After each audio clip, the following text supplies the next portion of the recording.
you know, we talked about it before. I don't know if you're out there, and this is what I talked about before when I talked about telling us what you believe and why, and the evidence for it, and if you're just a Christian or a theist based on faith. Or UFO-ite. That's one thing. But I will say, though, that there's a curious thing about the UFO stories. Most people who are religious, I would think, would by and large disregard the UFO. I think most people, by and large, would disregard the abduction claims, etc. Yet you can actually go and interview people, living people, who will claim and tell you the story of their abductions. There are multiple abductions. So here's a real person you can interview. You can get their first-hand detailed account, and you can interview several other people who will give you very similar accounts. Now, on the face of it, that is vastly more evidence, and it's far closer in relation to the purported events than you're ever going to find about Jesus or raising people from the dead or anything in the Bible or the Old Testament.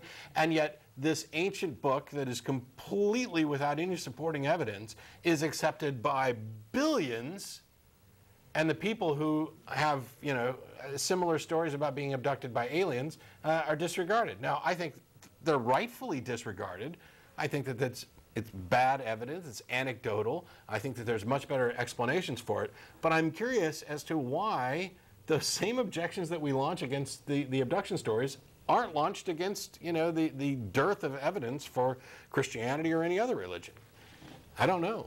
Yeah. Well, you know, the fact of the ancientness of the religious claims is often taken as evidence itself, stronger evidence, that the older the claim.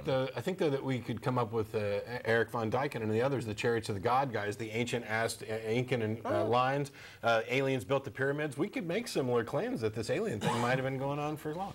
And I think that they're similar. I think that it is a situation where something curious has happened that they don't have an explanation for, and so men have invented stories to keep them from feeling too uncomfortable, because not knowing isn't the most comfortable feeling in the world. Yeah.